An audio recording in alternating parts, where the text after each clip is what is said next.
Welcome. My name is John Eisen. I edit Uncensored. Thank you very, very, very much for coming. This is amazing. We did no publicity other than the email. So I guess word of mouth is happening, which is why I'm passing an email around. If you're not on our email, you want to get updates and stuff like that, just pop it on. We have a action-packed. Oh, look at that sound thing, Vinny. Look at that sound equipment. I noticed. Very expensive. How much? That's about $4,500. $4,500. Okay. That's Vinny Eastwood over there. Vinny has a little filmmaking business, and he has a lot of very, very interesting videos. He likes to introduce himself as Mr. News. Don't take that too much to heart. It was a marketing decision on his part. It stands for something. Yeah, right. Mr. MR means Media Revolution because they need to, be revolted against. He's our alternative videographer and web guy. And as you may realize, this chap's sound equipment is over there, but Vinny doesn't have it. Okay, so all of the money that this is a $5 entry fee. So I'm going to ask you, if you don't have it, or you were surprised by it was on the email invitation. But if you don't have it, then gold coin or whatever. But if you do have it, we are collecting for the hall and the food, which is on the house, and anything left over goes to Vinny for his sound equipment fund, so he can do this videography of his and have really good sound, just like this chap here. Can you share your sound with Vinny? Yes. Cool. No problem. Oh my God. That's the whole point of it. Oh, I didn't realize. Yep. Oh. Yes. Oh, I see that. I can't let this sort of thing go. That's right.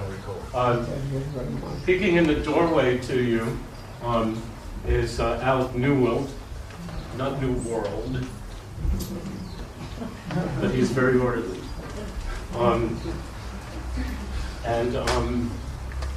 Last but not least, this is a launch for our new edition, number 22.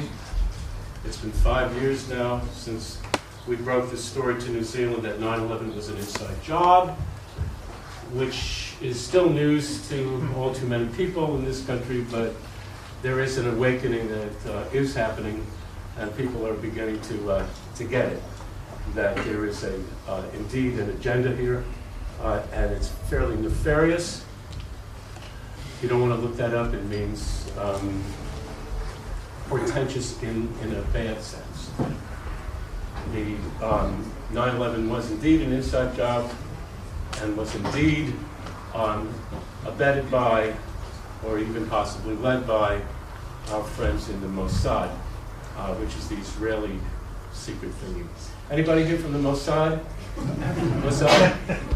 You? One? Okay. Cool. Mm-hmm. I don't know. She raised her hand. That's good. We were Are you in the really? Israeli passport deal. Are you really from the Mossad? That's good. It's the north side. Oh, north side. No, that's good. Yeah, but what's the fun? It's Anyhow, all of these magazines, we brought a bunch of back issues, and if you want to, we're running a huge special today. If you buy this brand new Just Hit the Stands issue, you get a free, that is free of extra cost, free copy of the last issue, which is just as good. So that's 2 for $10. That's amazing. That's really good. And somebody wanted 2 or 3 copies of the GE Sella vid. While I'm thinking about it, could you pass these back, please? That's all right. Sure. Now, we also have a special added. I hesitate to use the word attraction. That's a terrible word. But the cover story of the new issue, how many people have not seen this new issue? Not. Okay. Our cover story is Alan Smith was cured of swine flu with high-dose vitamin C. How many people did not see the 60-minute stories on Alan Smith? Raise your hand if you haven't seen it. You are in for a treat and a half, and possibly a life-saving treat. So pay attention. Very briefly, because I'm going to introduction to our next speaker, but I have to give you a little bit of background because there are people here who don't have it. In 1937, Hungarian Nobel Prize winner discovers vitamin C. His name is Albert Szent-Györgyi. They've known about the properties of vitamin C since, of course, the Limeys got their lesson about that a long time ago. 1948, a doctor by the name of Klenner, K-L-E-N-N-E-R, Klenner, discovers that intramuscular doses of vitamin C, 25 grams, to polio patients, remember the old polio thing, he got 100% cure rate. 1948. He publishes this in the journal, the Southern Journal of Medicine, Atlanta, Georgia. And just about the time that Sabin and Salk were going after the polio vaccine, naturally they shut Klenner down, and the vaccine predominated. But that's the first known study that I know of, maybe there are others, where you had a controlled experiment, 1948, to shut down a virus that was crippling millions of people back then and killing a lot of them. This guy fixed it with intramuscular injections of vitamin C. How many people haven't heard of that story? Raise your hands if this is new to you. Okay, good. This is good that you're here. Because we're going to be delving into, we have two speakers today. I'm going to tell you who the second one is in a moment. We're going to be delving into this vitamin C story in a little bit of what you would call personal depth. Because the medical system doesn't tell you about Klenner's successful experiment with vitamin C and polio. The medical system doesn't tell you that Sabin and Salk helped to shut this down after Klenner had gotten invited to address the annual convention of the American Medical Association, and that invitation was rescinded. This is why I'm so angry. If anybody wants to know, there's been a cure for polio since 1948, and it turns out virtually every other viral illness, a lot of bacterial, a lot of fungal. You want a miracle drug, the magic bullet? It's been around for a long time. Now this is our cover story here. We have and it's about a gentleman by the name of Alan Smith. 60 Minutes ran the story. By the way, I'm just reminded that if you have the $5, we'll have a lovely lady going around passing the hat just like the church. Catherine, that's you, and we'll use your hat. That's good. So if you could start passing it around, that would be terrific. There was a church group in here just prior to us, and the vibe is great. It's really good. Anyway, back to the plot. Melanie Reed for 60 Minutes did a story on this man, Alan Smith. It turns out that Alan Smith had a serious case of swine flu. He was in the hospital. Read the story. He was on life support. They were going to pull the plug, and they told his family it's too late. We're going to pull the plug on him Friday. He had what's called whiteout pneumonia. Whiteout pneumonia is when you can't see the lungs in an X-ray. Okay? Plus leukemia. What? Plus leukemia. And yes, thank you. And they, while he was in hospital, they discovered, oh yeah, by the way, Mrs. Smith, he also has hairy cell leukemia, right? Yeah, right.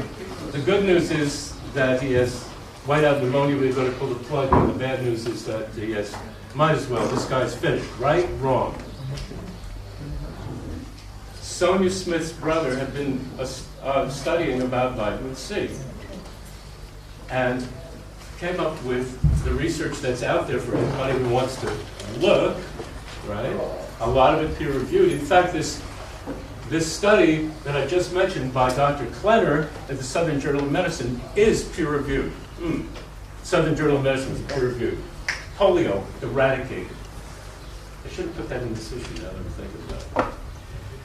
Never mind, can't do everything. Okay, so Alan Smith, g'day, mate. Yeah, come on in. Alan Smith is what's now called a historical precedent. He's a great gentleman, but he's also a historical precedent. Because Alan Smith, who they were going to pull the plug on, take away his life support system, which was called the ECMO machine, right? They were going to pull the plug on this guy. They told the family said, no, wait. We got it. There's one last thing we didn't try. That's intravenous vitamin C. And of course, the doctors go, don't be ridiculous. Impossible. No studies. Nothing. There's no evidence. Right? That's what they tell us. Of course, there's hundreds and hundreds of pages of evidence. This family actually fought the system, and they gave him the vitamin C. It's more complicated than this, but they gave him the vitamin C, and a day or two later, the lungs show up in the X-ray. Shortly thereafter, he starts breathing on his own. This guy's on the way to a cure. And of course, if you saw the 60-minute stories, if you saw the 60-minute stories, they did 2 of them, a follow-up, you'll know that the hospitals, after it looked like he was going to pull through, that it was having an effect, they reduced the dosage without telling the family. My intro in this issue, the current issue,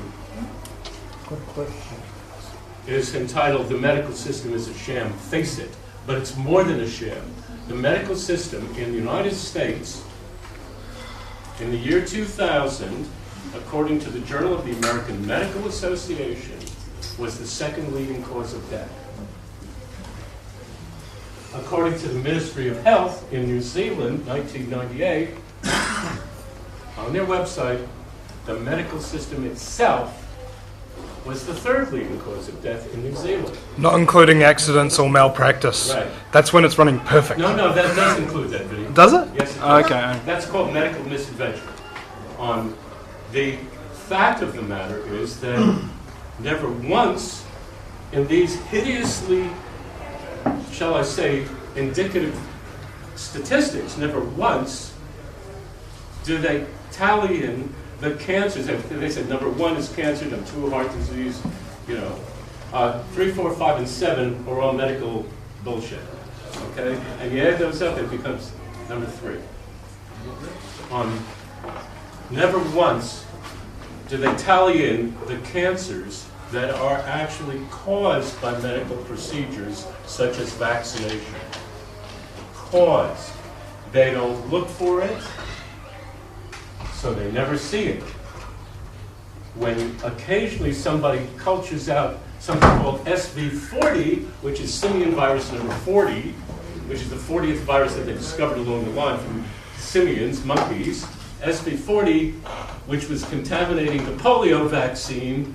Here I am squaring the circle.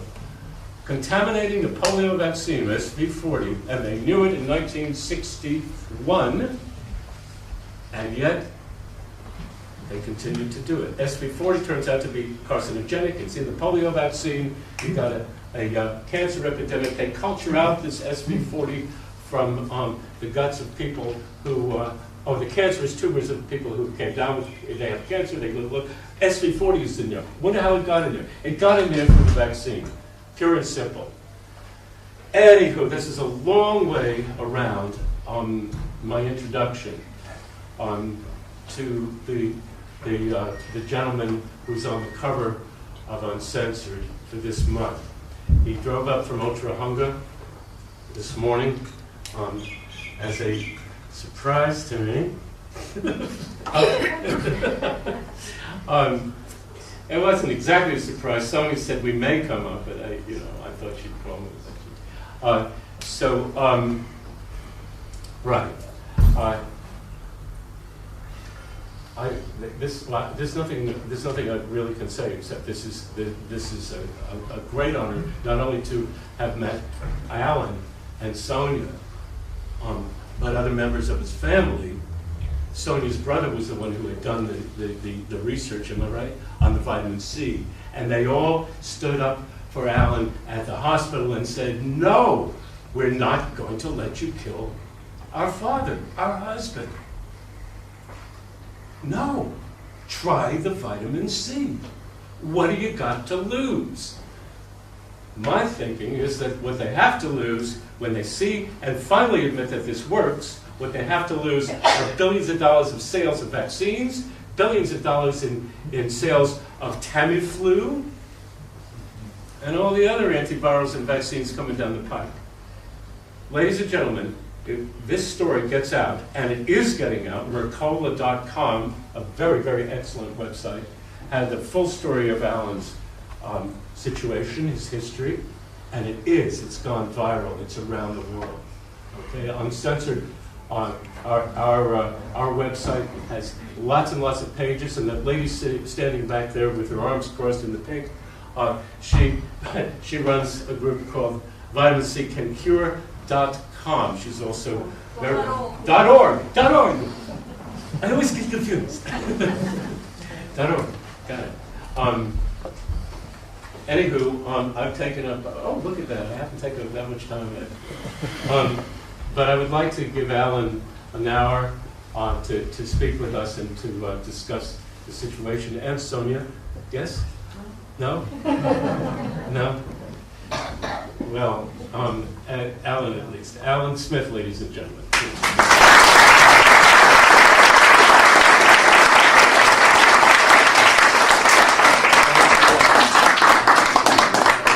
didn't know I was going to talk today, but here I am. Do you need water, Alan? No. You need the good news or the bad news? The bad news is that all guys that are all in the cemetery. I really feel sad. It is really sad because they are continuing today to kill people. And that's the guts of it all. Can you speak up, please? I said today they're continuing to euthanize people in the hospitals. It is stupid and crazy what is going on in there because basically I've set the precedent, well my family set the precedents for the Medical Society in New Zealand. When I was put on the vitamin C, it was not a registered medicine there. Now the reason I haven't told my story till now is that I knew that vitamin C was going to be a registered medicine. I was warned by the specialists to keep quiet, to let it happen, because they've been trying for over 5 years to get it as a registered medicine in New Zealand. Now this research is done, it's been over 70 years of literature and medical science out there proven. As we know, if you put a virus in a test tube, vitamin C in a test tube, the virus is instantaneously dead. That's clinical and proven. Thomas Levy told me that himself. Alan, can you speak up? These people can't hear. Sorry. Or maybe stand over there. Okay. The fight that the family had was quite a difficult fight. They had several meetings, several nasty letters were sent to them that there was no hope. I had hairy cell leukemia, I had bacteriomania, and the death sentence of the swine flu. Now, in a nutshell, what I was dying of wasn't dying of swine flu at all. I was dying of lack of vitamin C in my system. It's formerly known in the Captain Cook days as scurvy, because the day before they put me on the vitamin C, I was bleeding from the mouth, the nose and the bowel, blood everywhere.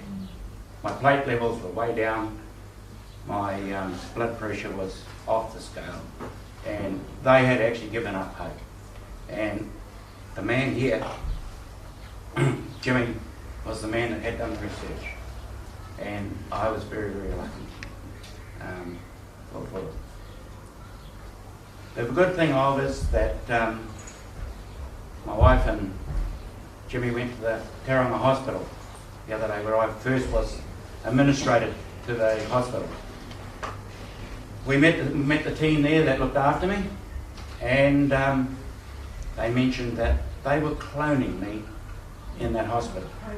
Proning me. Turning me over on the stomach. It's another twist to the caper. Words right. Now, the letter that came to the family was that when the x-rays showed there was air in my lungs in 2 days with a high dose intravenous, they says possibly what made the best thing was that they proned me, turning me over onto my stomach. Now they're already doing that at Tauranga, and it didn't work. And the doctor lady told me that the other day that did not work. So maybe the guy David Gallagher may be right. The bus went by. But what I say is it's not safe to go by the buses today, because down Wellington they run you over. Alan, tell the people who didn't see the story of Gallagher what he said. He actually, the guy there was in denial of the intravenous and vitamin C. He obviously has never done any reading, he's never done any research, he obviously didn't know anything about vitamin C. Now, he basically said it could have been anything that happened. We have never denied the hospital for the research they did and the care they looked after me. They really did, in Auckland ICU, look after me. There is no doubt about that there. I went back to thank them. You could have eaten your dinner off the floor. It was that clean and it smelt nice there too. Now the doctor there, he says that it could have been anything, just like the bus went by. Now Thomas Levy came up with the scenario there that maybe all the ICU units in New Zealand need to be taken down and re-established by the bus depot. So when all the buses come in, all the patients will be cured. Now, Alan, tell him who this guy Gallagher is. Isn't he the head of the ICU? he's head of one compartment of the ICU in Auckland. Now, they've continued to turn people off the machines there, and it's quite alarming. And I've allowed myself to come out and be spoken out about the vitamin C because I am the living proof. And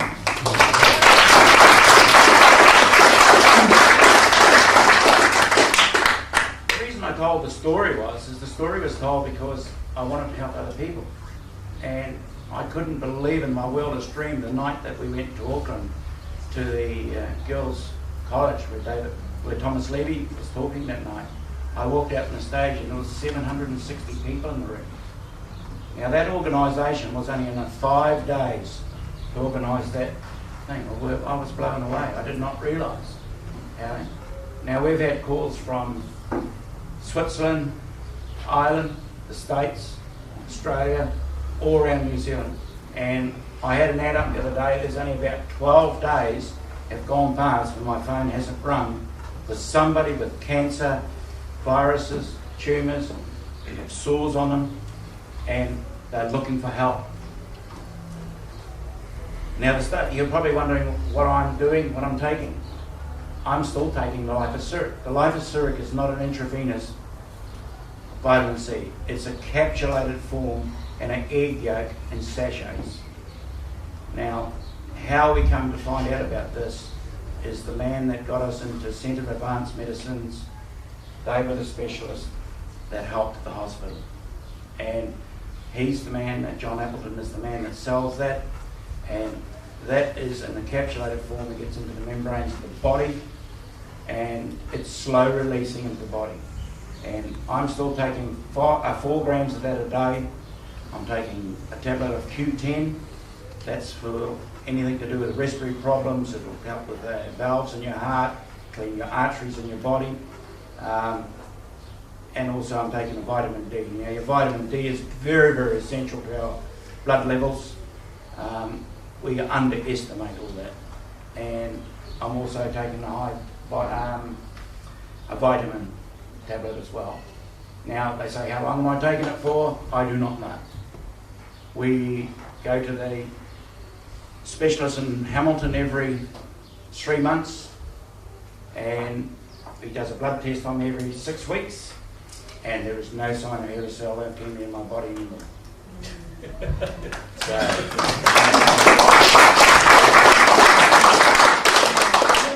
whether they call it the miracle drug or whatever you want to do, it's not just thing as a miracle drug, it's actually proven in science that it will kill viruses in your body. It will starve the tumours of cancer from the blood cells. Now, there's a lady down south in the South Island doing research on cancers. And there's all sorts of things you can do for cancers, like there's antiplastines that will cure brain tumours. And there's a whole lot of cures in that sort of field. But look, the only thing I can really say to you is that we need to get a research done in New Zealand under New Zealand standards for this vitamin C. Now, the hospital at Tauranga the other day started to mention about they were doing a trial on it, and then they clamped up very quickly when I showed very good interest in that. So I sort of didn't go there anymore. Now, I'm helping the Freedom of Health people. Nicola Grace is the lady up the back that's in charge of that. And we are talking about trying to get a trial done in Whangarei Hospital.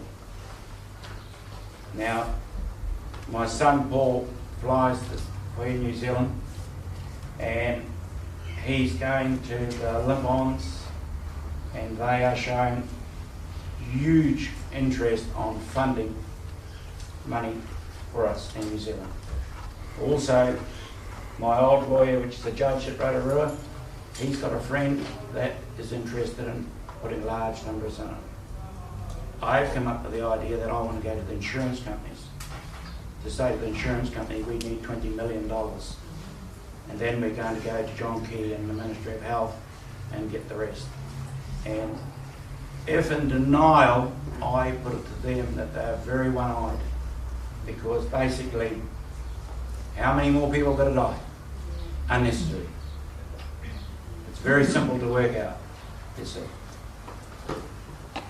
Hi, my name's Nigel Harrison. I'm the physician up at Whangarei, and we have just got ethics approval to do a megadose IV vitamin C trial in a proper randomised, double-blind, controlled fashion, which is in patients with severe infections of the skin, something called cellulitis. And so we hope to be recruiting patients as of February, and I would anticipate that it'll take a year to do the trial. But the problem with a lot of the vitamin C story is the lack of definite evidence that the benefits that are seen couldn't have occurred by chance alone. And that's where the gold standard of a double-blind placebo-controlled trial is what the medical profession are really only listening to. And there's an absence of trials like this.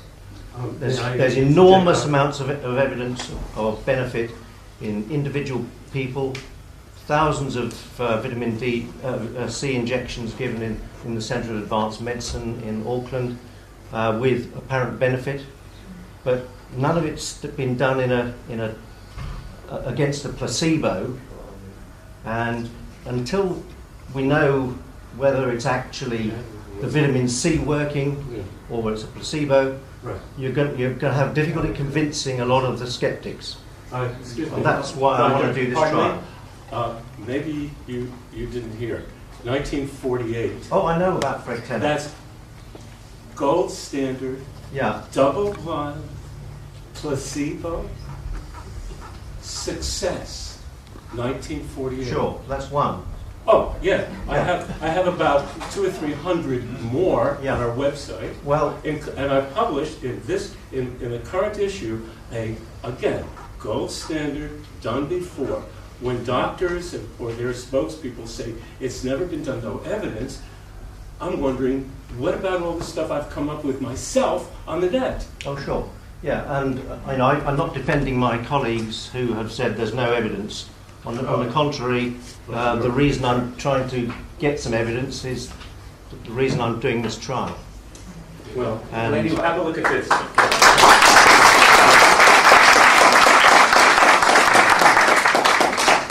The human factor here is that the hospital have done a trial in New Zealand, and it was a 3-stage trial, and I'm at. The factual is that they did the vitamin C at high dose intravenous, and then they took me off the ECMO. I was breathing on my own. They took me off and never told the family. That's right. The body started to die. If I was dying. Oh, the vitamin C, sorry. And after the ECMO. Then they got me back on it, only at 2 grams per day on a small dose. That took a long time to get me out of the ICU unit. They took me down to Hamilton, flew me down the helicopter. They had me there for 2 or 3 days there, then took me off it again, not telling the family again. Because my wife was an ex-nurse that worked for the White House. Being nosy, they picked it up very quickly. And they didn't muck around this time, because they knew they were going to lose me, because it didn't look very good. So they got Meishing involved and stuck the law into them and absolutely put them on their knees, because basically if they had lost me, they would have been done under the Crimes Act. Now the Crimes Act sits at 151, which states, failing to supply the necessaries of life under the Hippocratic oath. Now that carries a 7-year jail sentence. And that actually frightened them, you see. Do you know who the individual was that made the decision to reduce your No, well, vitamin C? yeah, I don't really want to revolve his name actually at this stage, because we have got law procedures going on with the hospital. What's the major costs involved with giving somebody 2 grams of vitamin C, and where is the source? What is the source? It is that much. It's so cheap. It is so cheap that the pharmaceutical can't afford us all to be healthy people. That's right. There's no money in it. The oil companies and the pharmaceutical companies are the richest people in the world. Profit makers. The question is, what is the actual source? Oranges? Where's the vitamin C coming from? I'm actually told that the liposuric is made from the base core of corn. But what the actual vitamin C, where that comes from, I do not know. They do that with the corn. That's how they do it. Yeah. All the molecules are there. I'm not with the chemical science on that.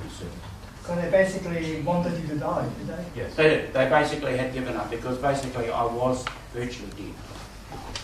Because then, as you know, if you read the medical journal about scurvy, once you start to bleed from the mouth, the nose, and you lose your teeth, well, I've already lost my teeth though, and the gums go red, you normally have 3 days to live after that. So my death sentence was very, very close. So, as my youngest son said, what have we got to lose here? And I think that made a difference. Now, the good news of all that is that I have a meeting tomorrow at 9 o'clock with the main doctor that put me on the ECMO, and we do not know who the man was in that hospital that was wanting to try it. And we think the man I'm going to see tomorrow is the guy. We're absolutely adamant he is the man. And he is very, very keen to see me in court. And he's in the ICU. Could you speak up, please? Yep, I believe I rang once the medical association and she asked if doctors actually have to take an oath. And I was told he's not aware, he's not sure, can't remember. So when you say in the Crimes Act, it would only apply if an oath was taken. So if they actually don't take these oaths anymore, they cannot be held accountable. I understand that doctors, they got to swear on a Hippocratic oath that they have to do all which is harm, to give medicine to people that will do no harm. Their way out is to say that, okay, no, vitamin C is going to cause renal failure, so I can't give that to him. Now, renal failure is only because if you've got kidney stones in your body, and you give it intravenous in high doses of vitamin C, it's going to react with crystals in the urine. Now, females get that when they're pregnant.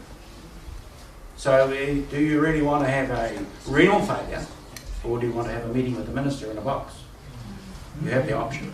Yeah. I just meant, is there actually clear evidence that these people actually make an oath? They do. So you know that for sure?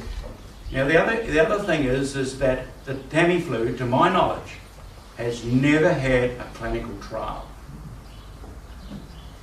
Neither has the ECMO. The ECMO hasn't either. Right. That's right. Right. But if I didn't have the ECMO, I wouldn't be here today. Maybe the bus company can fund a study. Maybe. Yeah, Stagecoach Pharmaceuticals.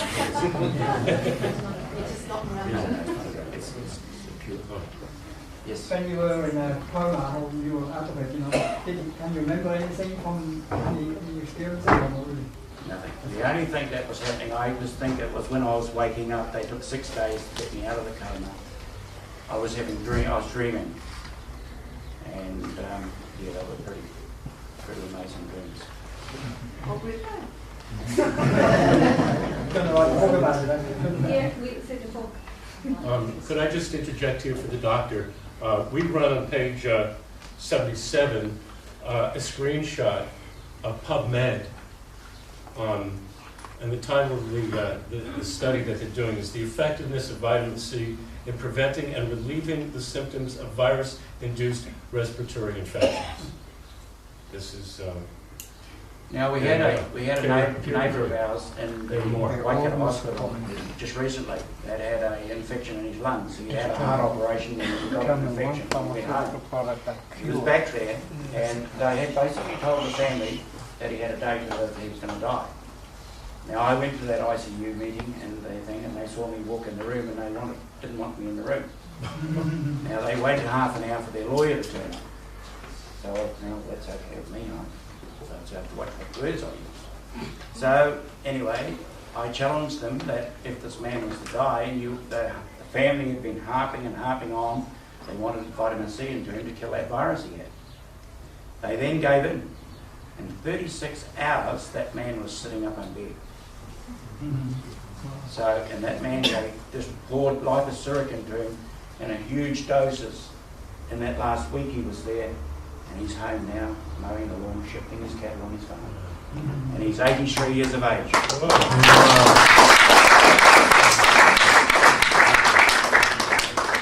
So, if you get the flu, things I can advise you, go and get on the website, the John Appleton Associates, get a box of liposuric. It'll cost you $46 for a box, I think it is today.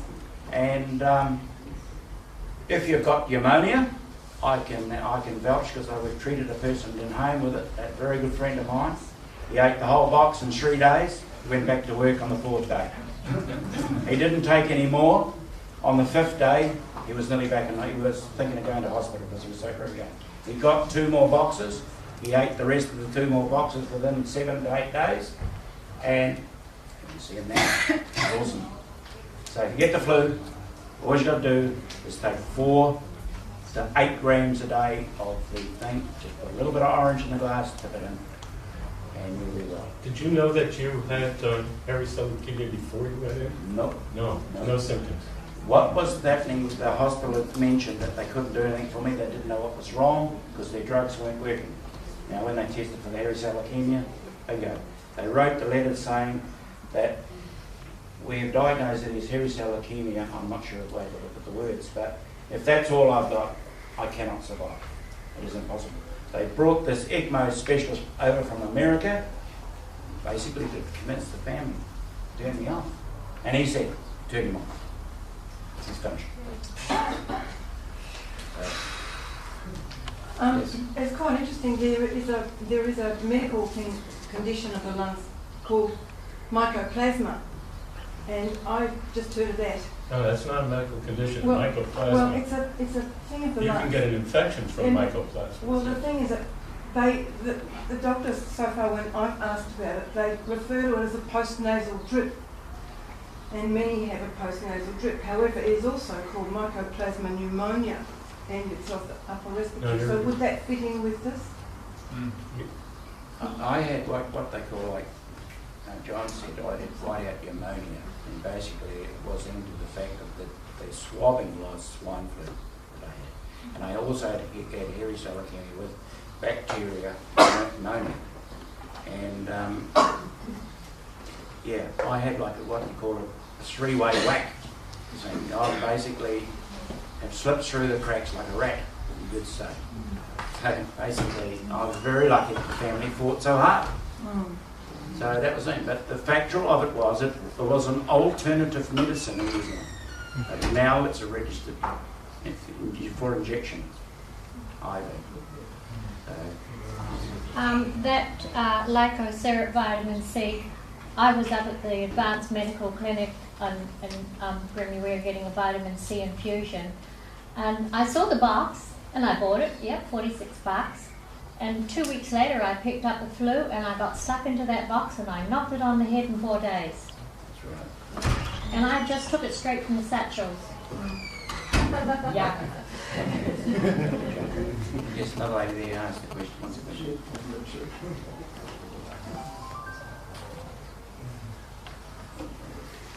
Anyway, is any other questions? Yes. Are you planning to write a book, Alan? Yes, my old lawyer, Wally Bain, and Rotorua wants to write the book. He wants all my notes, so I've got a box.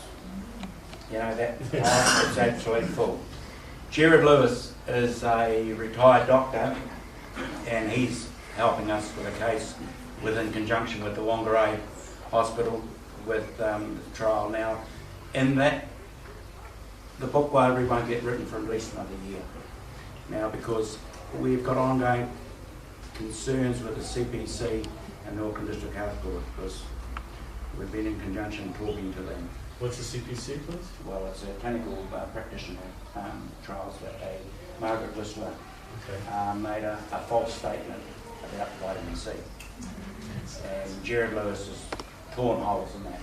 So yeah, that's just something that will sort itself out. But the trial within what we want to do with Whangarei Hospital, at Whangarei Hospital, we want to do a 3-stage trial.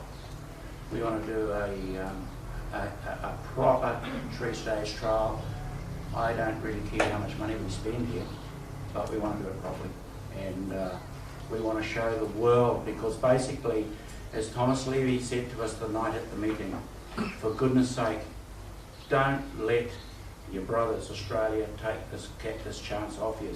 Because he said New Zealanders took America's cup off them. The All Blacks are unbeaten. We won't say anything about the cricket. But, you know, we've been known as pensioners, you know, as to speak. And, hey, if we can get that clinical trial up and running and prove to the nation that there it is. It's already been done, the trials have been done. But if we can do a New Zealand clinical trial in the 3-stage and massive stages. Now there is a woman down, as I said, down South Island that's doing one on cancer. And, yeah. There'll be a lot of policy. Yes, could you please spell out the name of the syrup and also the name of the doctor that it's available from, because we didn't get that info back here. If you go to Centre of Advanced Medicines up Remuera here. It's 110 Remuera Road. Yeah, 110 Remuera Road. Actually, what's the name of the vitamin C? John Appleton's It's liposyrup. Liposyrup? Syrup.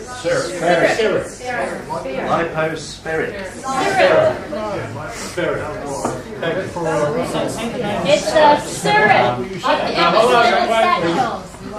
You're talking about all medication. Tell me, all the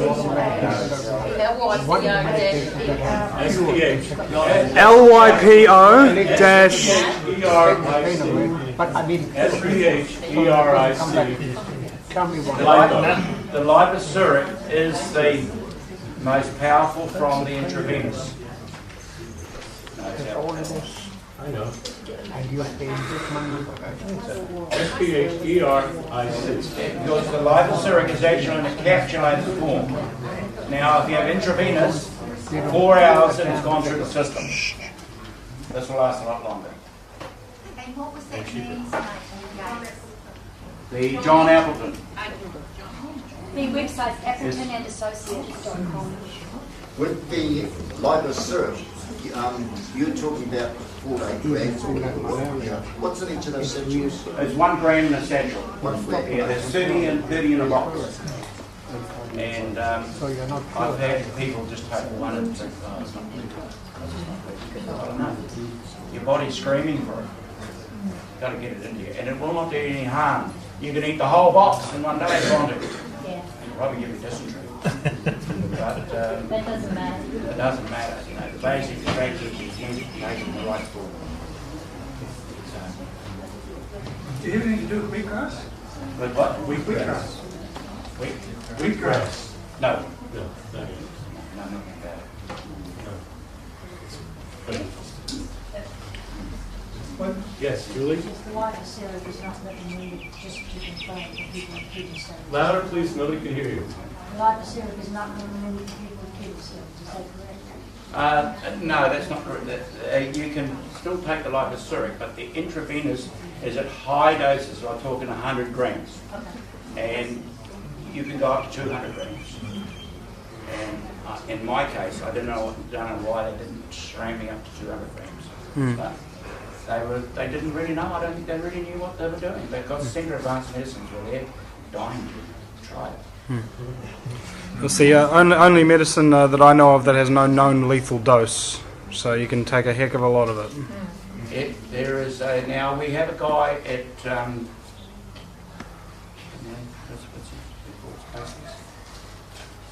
Cowra. His whole arms, his legs were all got sores on. My son went to him and I said to Paul, take a box to him, give him a box and get him to buy some more. Now I think he's on his 3rd or 4th box. Sores are all gone. And he's been for years on antibiotics and all sorts of drugs from the doctors to get rid of him. And they said, it's finished. And it's wiped it out the system, out of him. It's got rid of it. And even the doctors down there are in disbelief. They cannot believe it. They just What sort of rate is he taking them? He's taking 6 grams a day, that guy. 6 grams. And he's about 65, 66 years of age. He's a married guy. And yeah, and you see him, he's looks really lovely. My concern... Louder, please. Cheap seats. I said my concern with the medical profession actually doing the trials is that often things can be done within scientific research which will affect the results, i.e. like not disclosing what the ingredients of the placebo are and that kind of thing. So they may cheat. So what I'm saying is I'm concerned that they may cheat, and I'm wondering if you are able to put things in place so that they don't cheat. That's exactly what will happen. That's why we want a 3rd-stage trial where it'll be under supervision and scrutiny. And that's the only way. Otherwise you're just mucking around with science and you can be biased or you can be the other. So the man over here, I didn't know he was coming today. I'm keen to meet him. I I'm standing in here. I honestly don't think they'll cheat because when they did give it to Alan, they did everything professionally exactly right. Like Jim said, I'm really impressed. They even got a cloth and covered it up to keep the light off it. And there was no messing around, no, Jim. They did exactly right how it was meant to be with all the protocol of it. Except when they took them down to 2 grams. Yeah, well, when they did take him off, I did not know for a day or so, because I said to his nurse, I said, oh, has he had his vitamin C today? And they said, oh no, they stopped it yesterday. And immediately the pickles picked up on the back of my neck. And I said, right, who's on? Who's a consultant? I want a meeting. And Paul, our son, happened to be there at the time. And that meeting was a real, I really was going to punch that guy. I was just got so annoyed with him. He just sat back, rolled his eyes, said, not putting him with vitamin C, doesn't do any good. Nah. Was he a Kiwi? No, he was not. Yes, foreigner. From Iraq. He was not. And Kiwis would never do that, right? Well, maybe you can talk to them. I was so disgusted with this guy, and that meeting actually had to be stopped because it got quite heated. So, but I did feel sorry for Paul. He just sat there quietly and persevered and persevered.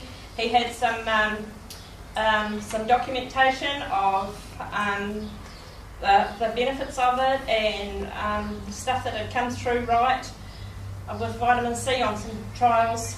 Well, not so much trials, but some people, there was just some evidence. And but Paul said, look, all I ask you to do is read it then. Just read it.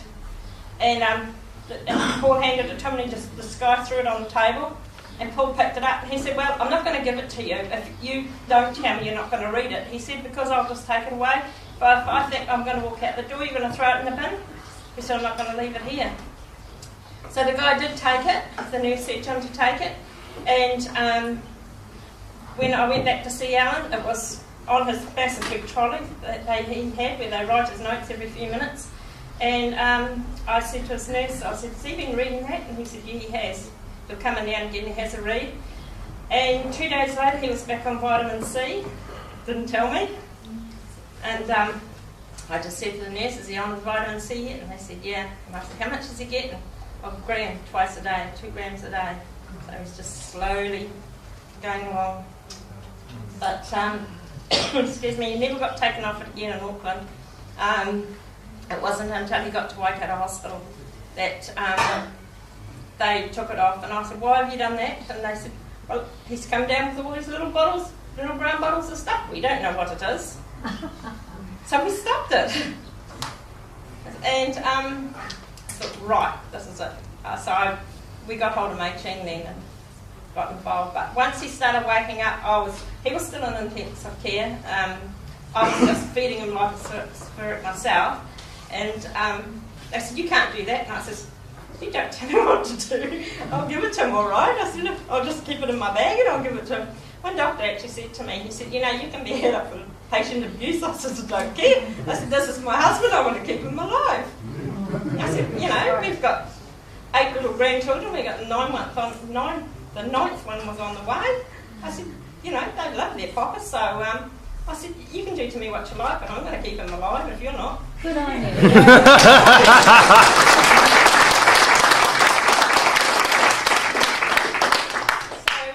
We just kept going that. Did we give him glutathione as well?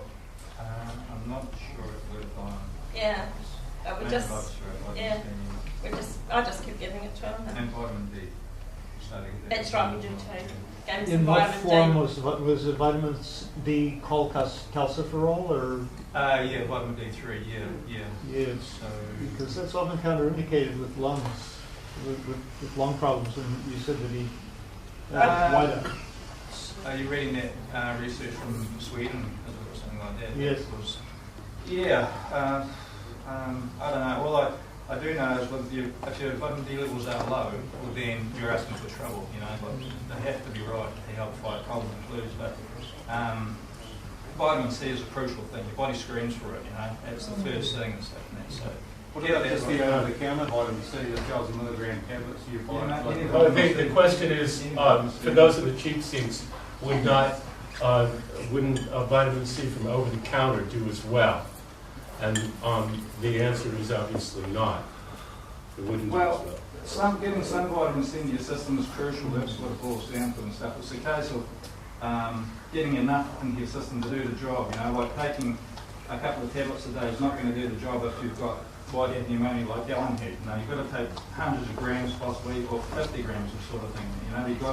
You've got to beat the virus. And as Glenn and that well states and any of his papers and stuff and that, you've got to dose the right amount. And it's like antibiotics. It's no good taking antibiotics for an infection or whatever, and only taking a little wee bit off the side sort of thing that you're not expecting it to do the job sort of thing. So also there's the bowel tolerance issue here. When you take regular vitamin C, and you can reach something called bowel tolerance. You can start getting diarrhea, okay, if the body can't utilize for one reason or another. Which is why When I've been very sick, I went for intravenous vitamin C, whacked it right here, and up to 100 grams, and did the job for me.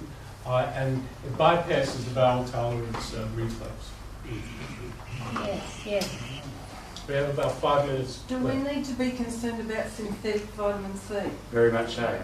How do we assure that what we're getting is what we expect, the real stuff? Well, I can assure you, if you were to deal with John Appleton in Takapuna, that man knows more than what doctors know about in medical science, and let alone research that man has done. You need to call the manufacturers if you're unsure. Yes. I have heard of a study that with Louder, vitamin C synthetic, and most of it was found in the urine within 2 hours. That it just goes through the body, doesn't know how to utilise it. I believe that with the synthetic, what I know is the synthetic citric acid, that the T3 cell won't change to a T4 cell, and I don't know what that means, but it's something to do with the body's working. Everything that you get today, to my knowledge, and Gary can confirm or deny that, is what they would call synthetic vitamin C. The stuff that drip in my arm is synthetic vitamin C. By synthetic, it's derived in a lab, in a very large lab, from corn, molecule. Okay? They rearrange the molecule, which isn't very difficult, and they get their ascorbic acid, and then they buffer that. Am I right so far, Gary? The old days of getting natural versus synthetic are over, unless you get it from a crate or a ton of oranges. But biochemically, I don't believe that there's any difference, and Gary can tell me if I'm right or wrong. Biochemically, is this right? There's no difference between the corn-derived and the orange-derived? Well, I was going to say, people who do want a natural source, live stream, and I don't have any financial interest in it, but I just happen to notice that they now have on the market an acerola-derived vitamin C. I think only part of that's acerola. I don't think the whole thing is acerola. Right. Well, anyway, you can, some manufacturers do. Acerola is a full fruit's very high in vitamin C. That's one way of getting it naturally. In terms of the debate between, is it better to have the sort of the nature identical ascorbic acid that's been synthesized in the lab using cornstarch in the base, or is it better to get it from some sort of natural source? According to Dr. Levy, there doesn't seem to be any difference in practice. The one thing that I've seen that interests me, that suggests a difference, was actually in Joan Donnelly's book, which showed it was sort of photographs of vitamin C crystals and looked at the energy fields of them. And there was a difference in terms of the energy field of the synthetic vitamin C versus the naturally derived vitamin C, which was probably from citrus or acerola. I can't actually remember. Just as a finishing note, I'd like Nicola to come up here for a few minutes. Thanks for the opportunity. I'd just like to say one more thing. If you're worried about the lipospirit, I give it to our grandchildren. My son came in one day and I've got some in a syringe. I had my 11-month-old grandchild in my arms, and she had this awful yucky green nose. So I had this in a syringe and I put it down her neck, and she was getting half in the morning and half in the afternoon of one sachet. In 3 days she was as good as gold. That'll prove to you that it doesn't harm anyone. It hasn't harmed her at all anyway. Why can't we just eat oranges and lemons? Well, it's not enough. 22 supermarket oranges for 1 gram. No, I'm talking about having a tree in your garden. One of these sachets is just about a whole tree. 22 supermarket oranges to get 1 gram. You need at least 5 a day. I think that, I don't know a lot about nutrition, but I think if you can get it from your diet first, but in cases when you are critically ill, you have to supplement. You're absolutely You will not get it from your diet. You're absolutely right. It's a nutritional diet that's gone out the window today. The food we're eating is crap, is to speak. And that's what we're doing. We are actually killing ourselves. We're not helping ourselves. Anyway, I'd like to take this opportunity. I've got a check here from Nicola. today for $600. And that's, my wife told her story to Lucky Break. Just a woman's And magazine we've last donated week. the process to Nicola for the Freedom of Health. Vitamin C, thank you. Oh, And that's vitamin C, thank you.